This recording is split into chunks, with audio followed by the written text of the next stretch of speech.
attending the funeral said they wouldn't be intimidated into abandoning their commitment to democracy. It was one of the greatest outpourings of popular grief in living memory. They came in their thousands, for hour after hour, forming a seemingly endless queue that snaked around one of St. Petersburg's most historic squares. They were united by pain and a sense of bewilderment at the murder of Galina Starovoitova, a native of the city and one of Russian democracy's most committed defenders. Everybody loved her. We consider her to be the, well, if not the greatest, but the most important political figure, well, in our city and in Russia. Some want disorder to be in Russia. She was really maybe one of the last leaders of the democratic movement who wasn't compromised. So she was absolutely clear, one can say.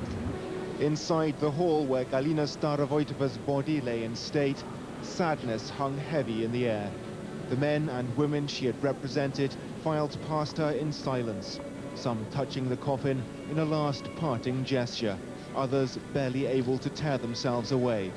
Even the Guard of Honor seemed overwhelmed. 3 former prime ministers were among the mourners. One of them, Yegor Gaidar, said the murder was like a declaration of war on the democratic movement.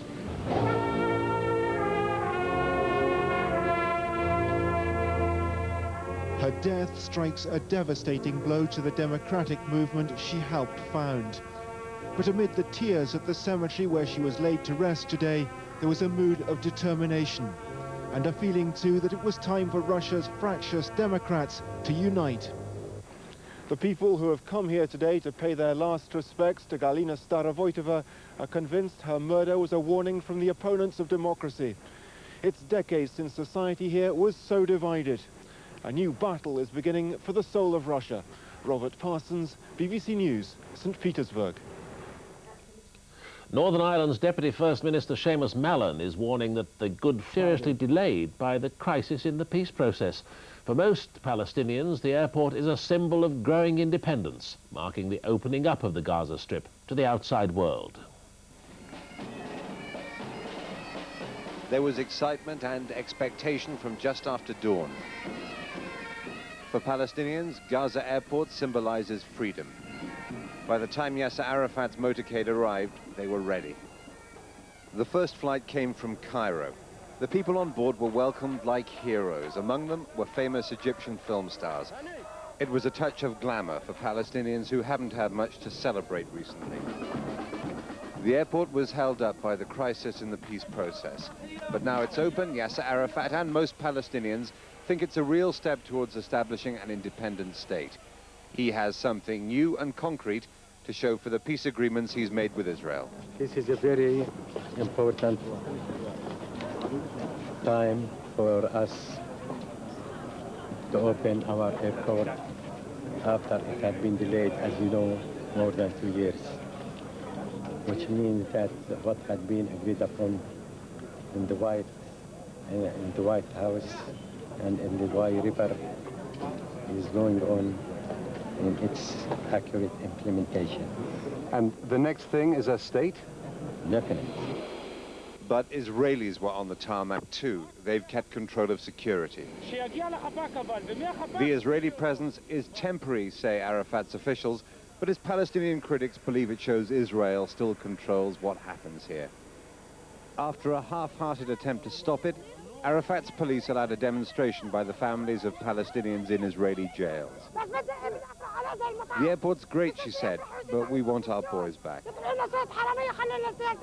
It was a reminder that after today, much bigger issues still have to be resolved.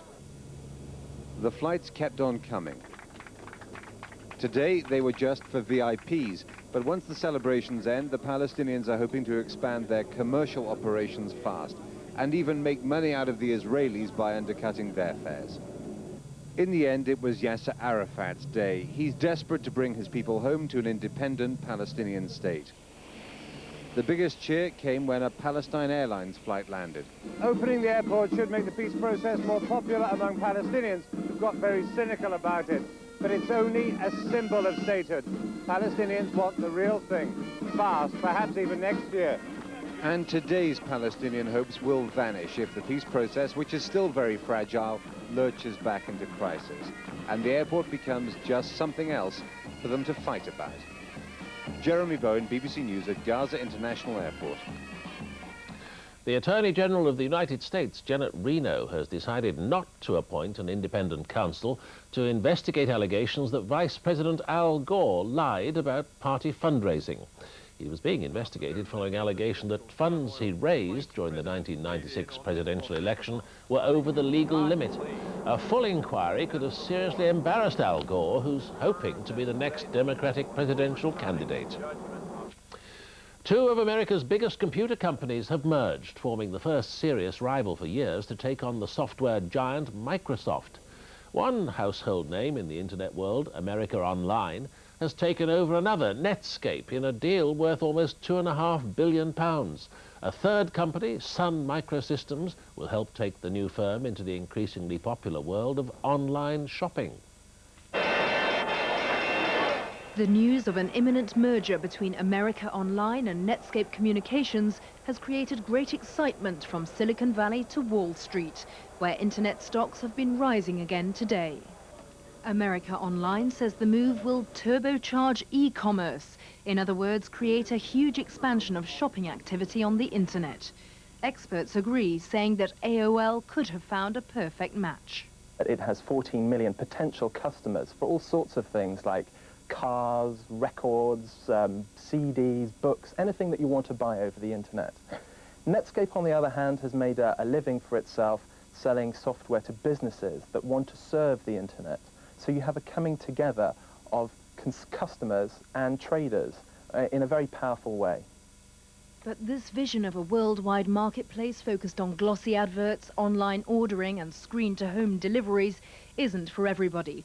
For some, the domination of the World Wide Web by a few big players is an appalling prospect.